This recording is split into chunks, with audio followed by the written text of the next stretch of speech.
sign, Aquarius, Gemini, and Libra. Kumusta po kayong lahat? Okay, sa air sign, maraming salamat po sa walang sawang pagsubaybay sa ating pong daily horoscope. And kung ikaw ay bago pa lang sa ating channel, mag-subscribe na po kayo and i-click mo na rin yung ating notification bell para lagi kang updated sa ating mga bagong upload. Okay, so air sign, tignan natin. Okay, gabay, kapalaran po ni air sign ngayon. Air sign, Aquarius, Gemini, Libra.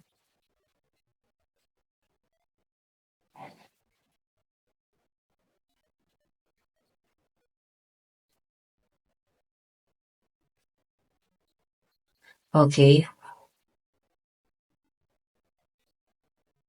Meron tayong Four of Pentacles. Meron tayong Knight of Cups. Okay.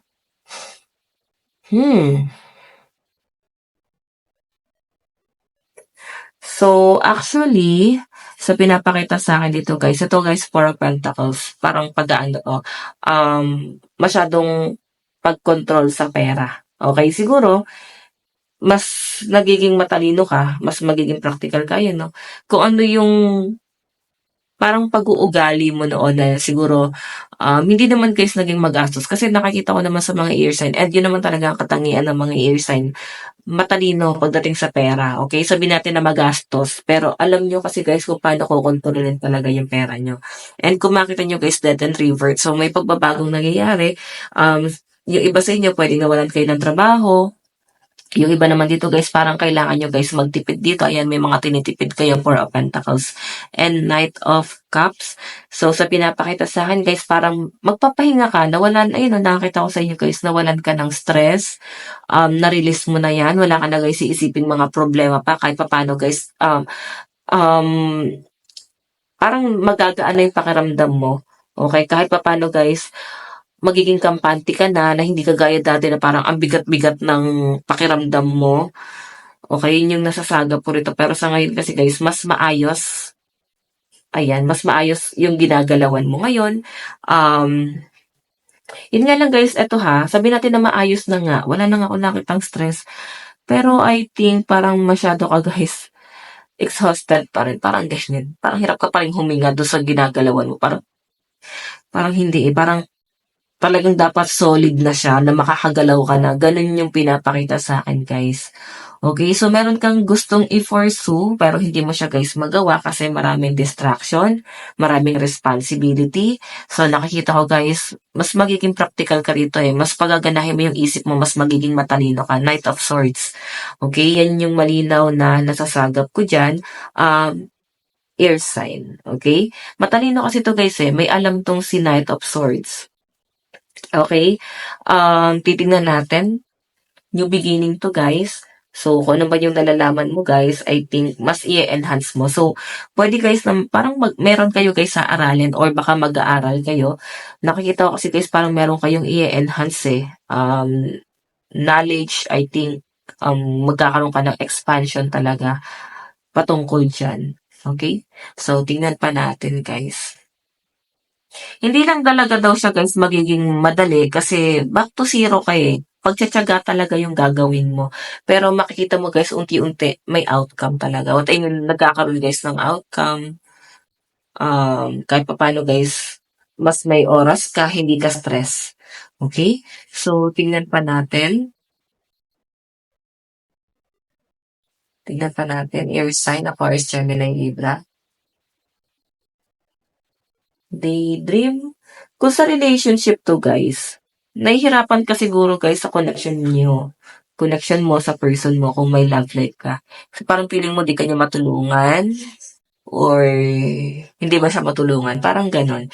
Tingnan natin. Indulgence.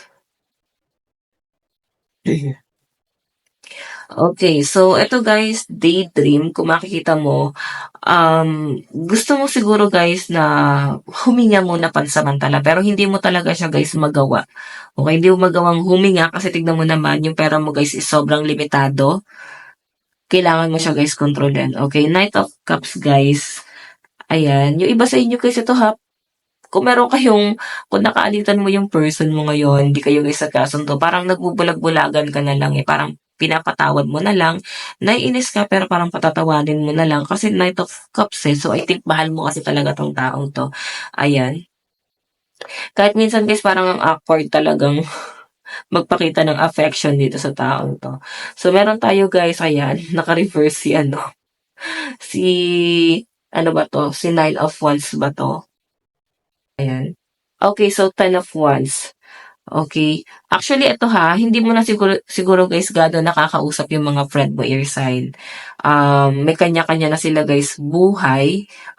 Kung hindi lang kayo guys magkakasalubong, parang hindi niyo pa sila guys makakausap. Sobrang busy na guys. Ayan no, sobrang maalala mo siguro yung dating ginagawa mo nun, yung kabataan mo na pala in-enjoy mo. So ngayon kasi guys hindi na siya guys katulad ng panahon. Totoo yung ano, eh, yung kantang Kanlungan. So, yung iba dito guys na mga bata pa, nag-aaral kayo, i-enjoy nyo lang. Kasi totoo lang guys, pagdating ng araw na tumanda na kayo, mamimiss nyo yan lahat. Okay? Enjoy nyo lang guys, hindi nyo guys kailangan ma-pressure. So, kung madadapa ka, tayo lang ulit guys, kasi marami pa kayo guys, chance na baguhin yan. Okay? So, meron tayo guys, Knight of Swords, ayan o. Nakikita ko guys parang meron kang inaaral, parang basahin na tao, ayan. May mga psychologist ba dito? So, or puwedeng part 'to guys ng talent mo, marunong kang bumasa ng ugali ng tao. Base lang guys sa parang titignan mo lang siya, gano'n. Parang alam mo na agad kung anong klaseng tao sila. Okay, so tingnan pa natin. Parang nabalibaliktad ko yung card. Okay. So, nasabi ko na ba, lucky number mo 61, 9, 47, and 24.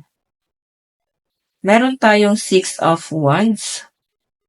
So parang ano, ayan 'no, sinusulat mo kung ano yung mga plano mo, ano yung mga gagawin mo, saan ka magsisimula, okay. Meron tayong Nine of Wands.